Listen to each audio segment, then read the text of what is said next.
Hi there, my name is Jonathan Roth. This is Cambridge House Live. I am joined now by Al Korelin of the Korelin Economics Report. Al, thanks very much for joining me. Jonathan, it's a real pleasure. We are in the midst of what some people might say is a very dangerous phase in the global economy.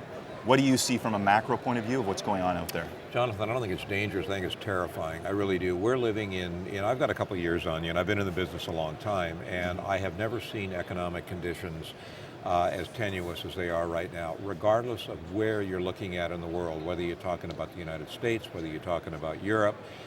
There's now rumblings about some real serious problems coming out of China, coming out of India. We haven't seen times like this. We're in uncharted waters. Yeah, we certainly are. Now, let's start with Europe. What do you think is going to happen there? Is Greece going to leave? Are they not going to leave? What do you see happening? You know, I don't think anybody really knows at this point in time. My guess is Greece will probably leave, but I think the problem, Jonathan, is going to be significantly larger than just one country.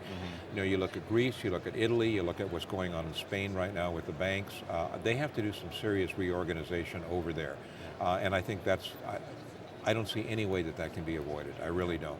Yeah. Okay. Now let's move over to the Atlantic to the United States. This is the big one. Yeah. You live there. Yeah. What's going on, and do you think that there is any sort of, at least in the short term, solution that you see coming for the fiscal situation from a political point of view? Well, of course there's a solution in the short term. I don't think it's the best solution, but that solution is purely and simply. Well, QE3 is going on right now. I mean, it's the Fed is pumping so much money into the system, they just don't call it QE3 right now, so it's been going on for quite some time. And short term, that's going to work, and short term, that's going to work fine. It's going to keep the house from falling down, but long term, for the life of me, Jonathan, I don't see how it can work. I really don't. Do you see any political leadership on the horizon that gives you any sense of optimism? I am very, very concerned from that particular standpoint. I'm assuming here that we're talking on the national level. Yeah. I just spent 4 days in Washington, D.C., met with some very interesting people back there. It's a pretty scary situation. I personally, and I'm not degrading our president right now, I'm sure he's a very decent human being, but I absolutely do not agree with his agenda as I understand it.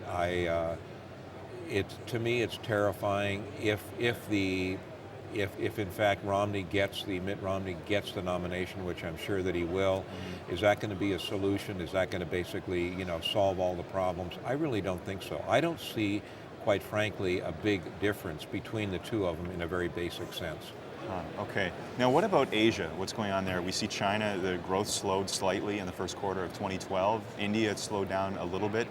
I had a really interesting conversation with Frank Holmes this morning, and he said that there is so much, everyone is connected, so much contagion happening here, where some of the, Italy holds a lot of what's going on and, holds a lot of financial assets in Greece. Greece goes down the tubes, then you have French banks that are in trouble. France, there's a lot of consumption going on for products made, from China.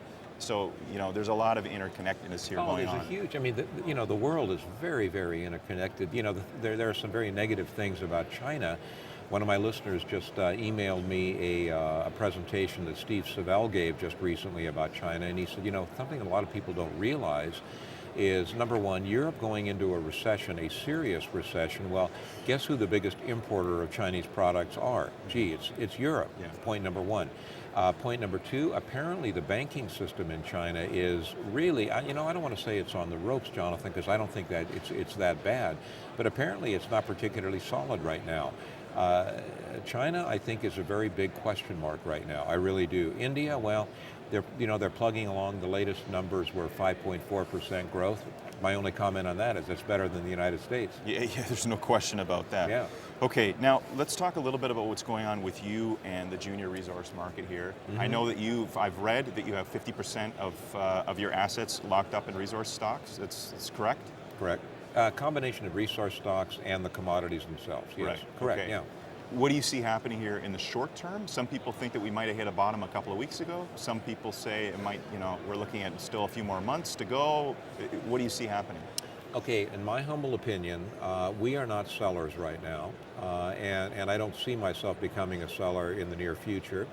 I am very, very optimistic. I've done a fair amount of interviewing at the show also, and a lot of people don't agree with me. A lot of people are thinking that the resource market is going to go farther and farther down. I don't think so. And the reason I say that is purely and simply because, you know, as my friend Bob Moriarty says, people want to buy things, okay? When you realize that resource stocks have a call on things, I think personally, in my opinion, that's going to bode really well for the market. I think we've got some prices right now, certainly some of the stocks that I hold, that are just bargain basement prices for no, you know, lack of better terms. Go back to 2008. You know, everybody was calling for the end of the world in 2008, 2009. I'll tell you, on the record, I made more money in 2010 when I liquidated some of the stocks that I bought in 2008 and 2009 than I ever made. Really? Yeah, oh Wow. sure, and I think potentially the same thing could happen right now. I really do. Well, I also read, you're definitely a bit of a contrarian. You made a lot of money on U.S. real estate over the last few years. No, I didn't make a lot of money on U.S. real estate. That's not true. Okay. What happened for my wife and I in the real estate sector is we came into the real estate sector for the first time in our lives a number of years ago. Before 2008? Actually, beginning in 2008. Really? Okay. Yeah, Interesting. and we own some properties now that we bought for 50 cents on the dollar, and I'm really happy about that. Are they worth any more than that right now? Right. Probably not. Right. Will they be in 5 years? You bet. Right. Interesting. Okay, let's move over to oil. What do you see happening there? We've seen a bit of a decrease. Obviously, we were pushing over $100 a barrel. It's now down between $80 and $90. Oil is going down in price a bit. I am very, very bullish in terms of the energy sector for one simple reason. You try to keep things simple in your life, particularly at my age, and I got to tell you, the reason I'm bullish about oil, or energy I should say, is because, energy is the circulatory system of the world. The world cannot exist without energy. Purely and simply. We've done very well. We're invested in a couple of three energy situations, and we've done very, very well in them. And one of them's a junior. We've done very well in it. Really? Okay. Yeah. Now, what about the alternative energy field? I'm not a fan of it. Nothing. How come? Well, I'll tell you why. I wonder about the viability of, solar energy. I mean, yeah, it works, but let's talk about taking that today, in today's world. Let's talk about taking that, and let's talk about providing sufficient energy to satisfy Los Angeles or San Francisco or what have you. Sure. Let's switch over to cars just for a second, okay? Tell me a viable alternative to gasoline. There isn't any. one yet. No, not yet. And the infrastructure, people are saying, well, you look at some of the, you have a lot of transportation in vehicles, I should say, in Canada that are powered by propane, if I'm not mistaken. Right. Okay. Yeah. Natural gas. The infrastructure isn't there in the United States. Will it be someday? Yeah, I think so. But I think that the time frame on alternative energy becoming something really viable and profitable for investors, quite frankly, is still a ways away.